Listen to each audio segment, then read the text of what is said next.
Well, in the last few moments, the family of Adrian Daulby have issued a statement paying tribute to him. It's fairly lengthy, but let me read it to you. In the tribute, they say Adrian Daulby was a hero and tragically lost his life in the act of courage to save others. He will forever be remembered for his heroic act on Thursday, the 2nd of October. He was one of the brave worshippers attending the synagogue at the time of the incident and prevented the attacker from gaining access to the premises. It's currently believed Adrian's injury may sadly have been sustained as a tragic and unforeseen consequence of the urgently required action taken by our officers to bring a vicious attack to an end. Whilst formal identification is yet to take place, tributes have been paid to 53-year-old Adrian Daulby. He sadly died during the attack at Heaton Park Congregation Synagogue. So we are hearing that Adrian was one of the worshippers attending the synagogue at the time of the incident and did prevent the attacker from gaining access to the premises. But it is believed that his injury may sadly have been sustained as a tragic consequence of the urgent action taken by police to bring the incident to a close. The police say his family are being supported by specialist officers at the time. A hero who tragically lost his life in an act of courage is how his family describe him this evening.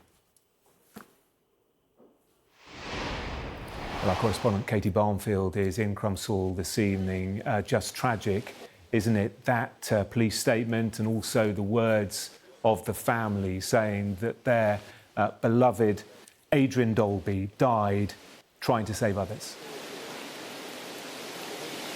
Exactly, just really tragic words from Adrian Daulby's family, one of the two men, of course, who lost their lives during this attack. Of course, we know that one of those deaths, sadly, Greater Manchester Police are now saying was caused by, they believe, their own officers. They were the only people in the area with guns. They do not believe that the attacker himself had a gun, and they, of course, opened fire to try and prevent the attacker from getting inside. Of course, there were worshippers and security teams at the synagogue trying to prevent that as well, and we could hear there in the family statement from Adrian Daulby, he appears to be one of those that was trying to prevent the attacker from getting inside the synagogue, where there were several worshippers and in fact children inside at the time as well. And they were saying that he's a hero, and it was his brave actions, among others, that actually prevented this attack from being much, much worse. Now, I am at the site where there was just a vigil just about half an hour ago or so now. The tensions you could really hear just in that clip you played before as the Deputy Prime Minister attempted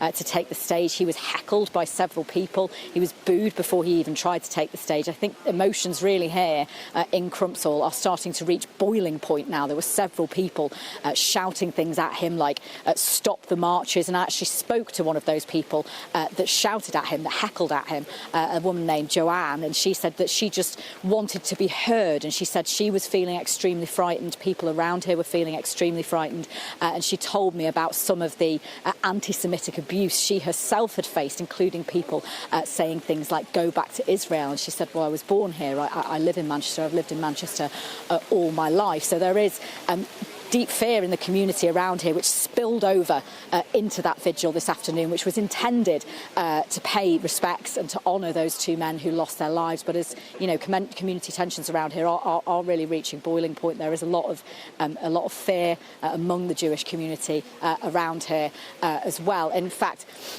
there have been those shouts of stop the marches, of course, refer to the pro-Palestine march that took place yesterday, even after the wake of this attack. And it's been condemned, the timing of that march has been condemned by some as insensitive. And we actually heard the Chief Constable of Greater Manchester Police, Stephen Watson, appealing directly to the protesters, saying, really think about whether the timing of these marches, whether this is the correct time now to do it. So there have been appeals from faith leaders of all faiths, not just the Jewish faith, for people to come together at this time to support one another, and pleas from many faith leaders to not let this attack cause further divisions.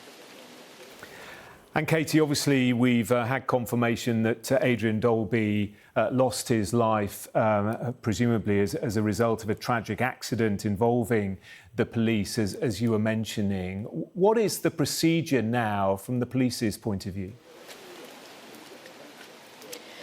Well, there's now two elements to their investigation. I mean, number one, they will be wanting to investigate the circumstances of exactly what happened around the attack itself.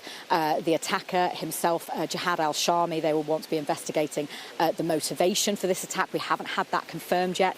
Investigating whether he was working with other people. We know there have now been 3 additional arrests around this. There have been searches at properties nearby to here and also in Prestwich, a couple of miles down the road. But then there's also this element as well. It's now emerged this afternoon that tragically one of those people that lost their life, one of the 2 men, appears to have lost their life in an accident by police officers who were opening fire on the attacker himself, trying to prevent him from getting inside. They will now be investigating, as will the police watchdog, the IOPC, exactly how that happened.